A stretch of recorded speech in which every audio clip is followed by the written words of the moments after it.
Hey everyone, how's it going?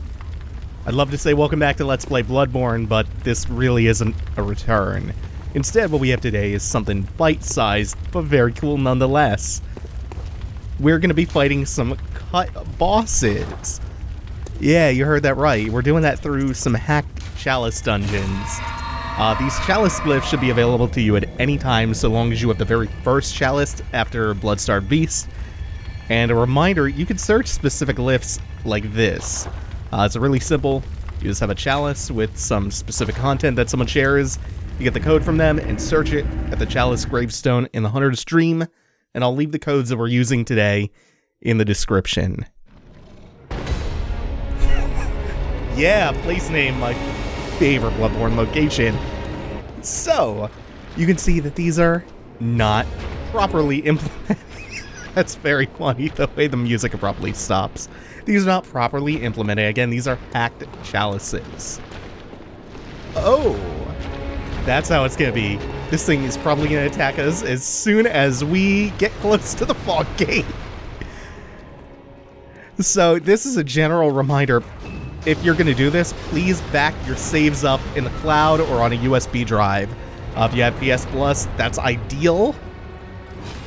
You can get your character permanently stuck, according to what I've read. Now, I have not played Bloodborne in about a year, and we are going into this blind, so we're going to do some learning and some relearning. But, I just wanted to do this so we could see some of this. Of course it's running low. So we could see some of this, cut content that's been kind of cobbled together in playable format somehow. And so I could take this nostalgic return to one of my favorite games. Ooh. You have to learn relatively quick, though. So there's a YouTuber named Santa DSK. And if you haven't, I really would like you to check their channel out, because they've been excavating the Soulsborne games for a long time now, like plumbing the depths for all kinds of cool cut content. I could have sworn a slam was coming.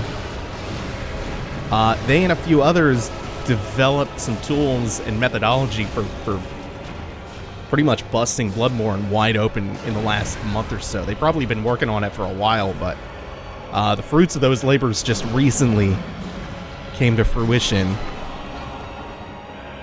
I'm not sure that was a coherent sentence, but whatever. We're fighting some sort of variant on the Moon Presence. Holy shit!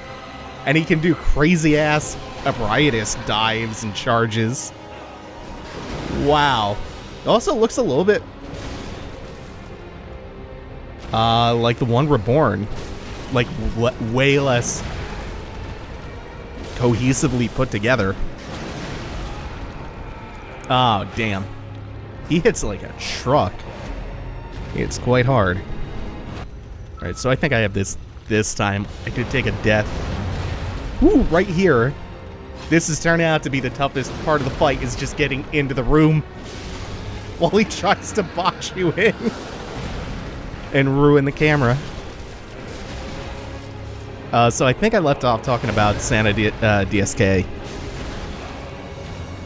All month, dude's just been posting videos full of cut bosses, cut NPCs, cut plot details, like morsels left behind in the game's code. And again, I will provide a direct link to his channel, or their channel, in the description. Now, the other reason why this is possible, I think I found a sweet spot back here by his, like, back hind leg area. Yeah, this is real nice. As long as I read that when he starts spinning. Fuck yeah, we got that. Found a good sweet spot. Unless he starts doing weird stuff, which is always a possibility. The other reason that we're here able to do this today and revisit Bloodborne, while also discovering something that's kind of new, is due to a player named Zully the Witch, who figured out how to hack some of these cut enemies who had like rudimentary animation data intact in the game's code. So they worked together, Sana, DSK, and Zully, and somehow, some way, hacked this custom chalice dungeon together, and shared the glyphs for these chalices, which is how we're here today, fighting vestiges of left-behind code, scraps of bosses cut from the final release, so thanks to Zully as well. Okay, that wasn't too bad. I mean, yeah, it's all obviously gonna be super rough. This isn't supposed to be. They aren't fully fleshed out bosses. Textures are missing, animations are missing. A lot of crucial data and code. Still, it's impressive what is there, like how much was intact. Boss music is still going and we can't go through the fog gate though. So the only choice is to wander out into the sea and see how far we can go. Oh, that's kind of a pretty angle. The sunrise that isn't there, reflecting across the water, and there goes the music. Oh, that's cool. We have another save file set up though, or rather another profile that we're gonna use to go into the other chalice. So we'll be back in a moment. So for this next boss, this is not a variation of a boss or an enemy that exists in the final game as we know it. What we just fought was a variant on the Moon Presence. This one, oh, that's a nice trick. There's no fog door. So I think this is the very first enemy that got shown off in that Sana DSK video. This thing is called the Great One Beast. So it's some kind of... Wow, this thing looks amazing for a cut enemy. Oh, that's obviously a little bit wonky. Like there's either supposed to be a projectile or some kind of particle effect that just doesn't exist. But it still has like the animation data for summoning that attack. Huh. It just does damage me wherever I am in the room. I wonder if I can iframe through that, or if it's just like the Moon Presence is, you know, grab animation that brings you to 1 health if you're in front of it. That thing looks great though, and plus it has this animation. Oh, that's awesome.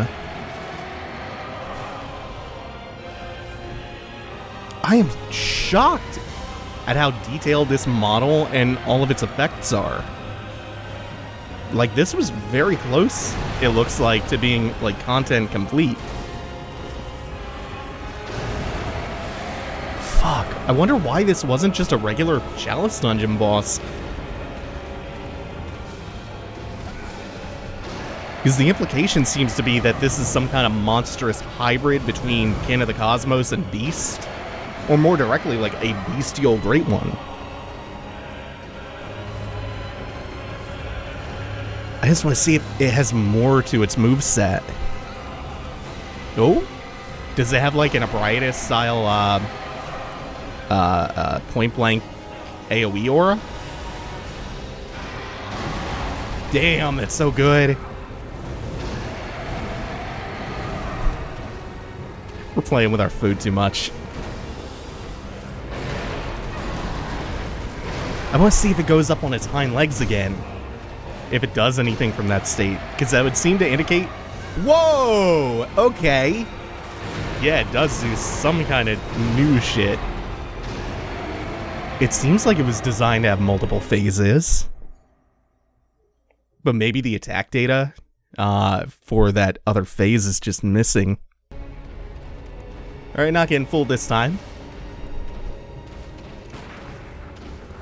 And we won't play with our food this time, we'll actually just finish it.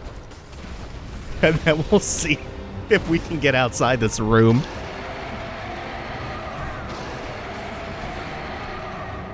Ooh, that's so nasty. I have no idea what to do about that, since I essentially can't see it coming. Also, he did that really early this time, I think.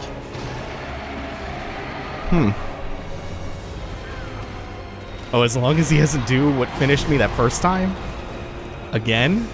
I think we'll be okay. And so I guess while we fight him down and do what we've seen already, except to completion this time, there is that FromSoft teaser that a lot of people were speculating was maybe Bloodborne 2 or Bloodborne adjacent. I don't think it is. It was the teaser they showed at the Game Awards. It featured some Japanese text, I think either katakana or kanji, somewhere in there. Some sort of bloody contraption, which I think is the aesthetic that led people to think that it might be Bloodborne related. And it also had the word "Shadows Die Twice." Now, the thing about that is, that would point to this being some kind of Tenchu game. Or a Tenchu reboot or something. Oh, I can't go through that. I was hoping I could go up those stairs. Well, it seems we have no other choice but to plummet into the abyss of gray.